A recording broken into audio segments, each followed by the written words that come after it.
ക്രിസ്തുവിൽ എല്ലാവർക്കും സ്നേഹവന്ദനം. നമ്മുടെ മേലൊരു വാക്തത്വം, നമ്മുടെ മേലൊരു പ്രോമിസ് കർത്താവ് തരുമ്പോൾ അതിൻ്റെ മറ്റൊരു സൈഡിൽ നമ്മൾ പാലിക്കേണ്ട ചില കണ്ടീഷൻസും കൂടെ കർത്താവ് നമ്മൾക്ക് തരും. ചില വാക്തത്വം പ്രാപിക്കുവാൻ ആ രീതിയിൽ നമ്മൾ ജീവിക്കണമെന്നുള്ള, ആ രീതിയിൽ നമ്മൾ അതിനോട് ചേർന്ന് ജീവിക്കണമെന്നുള്ള ചില കണ്ടീഷൻസ് കൂടെ തന്ന് ദൈവം ചില വാക്തത്വങ്ങൾ തരുമ്പോൾ ആ കണ്ടീഷൻസിനകത്ത് നിന്ന് ആ വാക്തത്വത്തെ പ്രാപിക്കുവാൻ ദൈവം ഇടയാക്കട്ടെ. ശിംശോൻ്റെ മേൽ കർത്താവ് വലിയൊരു വാക്തത്വമാണ് കൊടുത്തത്. മാതാപിതാക്കളോട് മച്ചിയായിരുന്ന അല്ലെങ്കിൽ പ്രസവിക്കാതെ തലമുറകളില്ലാതിരുന്ന ആ കുടുംബത്തെ നോക്കി ഒരു ദൈവിക ആലോചന പറഞ്ഞ് നീ ഒരു മകനെ പ്രസവിക്കുമെന്ന് പറഞ്ഞ ആ മാതാവിനോട് പറഞ്ഞൊരു പദമുണ്ട്. ആകയാൽ നീ സൂക്ഷിച്ചു കൊള്ളുക, വീഞ്ഞും മദ്യവും കുടിക്കരുത്, അശുദ്ധമായതൊന്നും തിന്നുകയും അരുത്. നീ ഗർഭം ധരിച്ച ഒരു മകനെ പ്രസവിക്കും, അവൻ്റെ തലയിൽ ക്ഷൗരക്കത്തി തൊടുവിക്കരുത്. ബാലൻ ഗർഭം മുതൽ ദൈവത്തിന് നാസീരാകണം. അവൻ ഇസ്രായേലിനെ ഫെലിസ്ത്യരുടെ കയ്യിൽ നിന്ന് രക്ഷിക്കും. അപ്പോൾ ഫെലിസ്ത്യരുടെ കയ്യിൽ നിന്ന് രക്ഷിക്കാൻ തുടങ്ങും.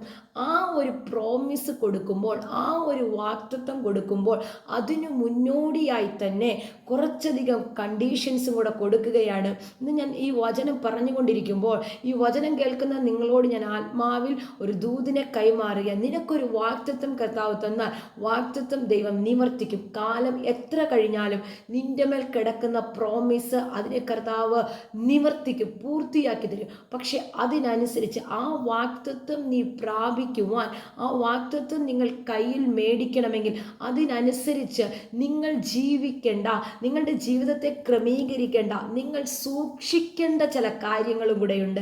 ദിവസങ്ങളിൽ ഞാൻ പറയട്ടെ, ഏതെങ്കിലുമൊക്കെ ഒരു വാക്തത്വം നിനക്ക് ലഭിക്കാതെ പോയിട്ടുണ്ടെങ്കിൽ ഒന്ന് തിരിഞ്ഞു ചിന്തിക്കാൻ തുടങ്ങിക്കേ.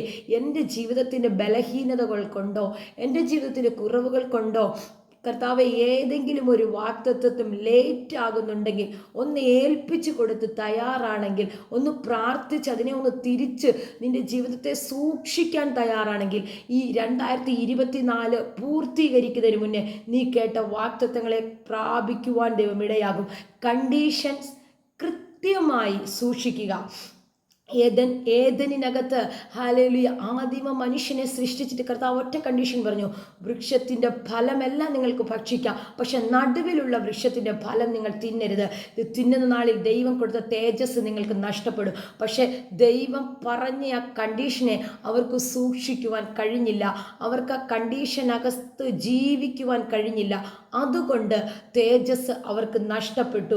ഇന്ന് ഞാൻ പറയട്ടെ, നിങ്ങളുടെ മേൽ കിടക്കുന്ന വാക്തത്വത്തിന് എവിടെയെങ്കിലും ഒരു കുറവ് സംഭവിച്ചിട്ടുണ്ടെങ്കിൽ, എന്തെങ്കിലും ലേറ്റ് ആകുന്നുണ്ടെങ്കിൽ ഒന്ന് ഏൽപ്പിച്ചു കൊടുത്ത് പ്രാർത്ഥിക്ക്. കർത്താവേ, നീ പറഞ്ഞ വാക്തത്വം എനിക്ക് നേടണം.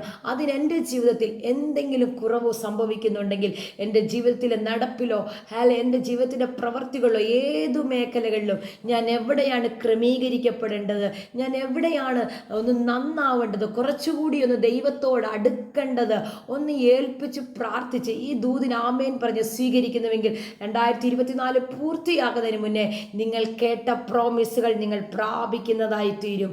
ദിവസങ്ങളിൽ ഒന്നുകൂടെ ഞാൻ പറയട്ടെ, വാക്തത്വത്തിൻ്റെ പിന്നിലെ കണ്ടീഷൻസുകളെ അതിനനുസരിച്ച് ജീവിതത്തെ ക്രമീകരിക്കുവാൻ തയ്യാറാകുക. ഈ ദൂതിന് ആമേൻ പറയുക, സ്തോത്രം ചെയ്യുക. God bless you.